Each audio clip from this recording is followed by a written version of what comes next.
किसी दूर दराज गांव में एक फ़कीर रहता था जिसका नाम रहमत अली था। वो हमेशा कपड़ों में छोटे छोटे फटे और जूतों में सुराख लगाए सड़कों पर चलता फिरता रहता। इसका चेहरा मुस्कुराहट से चमकता रहता था और वो हर किसी से हमेशा खुश अखलाकी से बात करता था। लोग इसे फ़कीर समझकर नज़रअंदाज करते, लेकिन रहमत अली का दिल इतना बड़ा था कि वो किसी से भी कुछ नहीं मांगता था। रहमत अली की ज़िंदगी का मकसद बहुत सादा था, लोगों की मदद करना और अल्लाह का शुक्र अदा करना।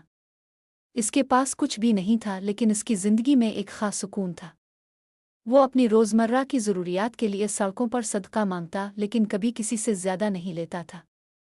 इसका मानना था कि जो कुछ भी मिले वो अल्लाह की तरफ से है और उसका शुक्र अदा करना ज़रूरी है। एक दिन गांव में एक बड़ा फाका आया।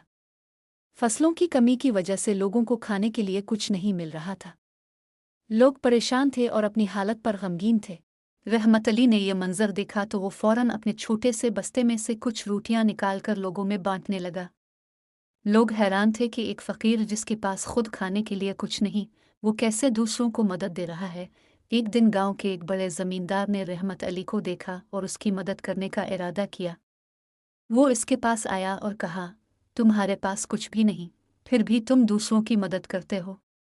मैं चाहता हूं कि तुम मेरे साथ रहो और मेरी ज़मीनों पर काम करो। मैं तुम्हें बहुत सारी दौलत दे सकता हूँ। रहमत अली ने इसकी बात सुनी और मुस्कुरा कर कहा, मेरे पास जो कुछ है वो अल्लाह की दी हुई नेमतें हैं। दौलत का कोई फ़ायदा नहीं जब दिल का सुकून ना हो। मैं उन चीज़ों की तलाश में नहीं हूँ। यह सुनकर ज़मींदार कुछ देर खामोश रहा और फिर कहा, तुम जैसे लोग बहुत कम होते हैं। इस दिन के बाद रहमत अली गाँव के लोगों के दिलों में और ज़्यादा इज्जत पाने लगा। इसकी बातें और अमल लोगों के लिए एक सबक बन गए। वो जान गए कि सुकून और खुशी सिर्फ दौलत माल में नहीं, बल्कि दिल की हालत में होती है।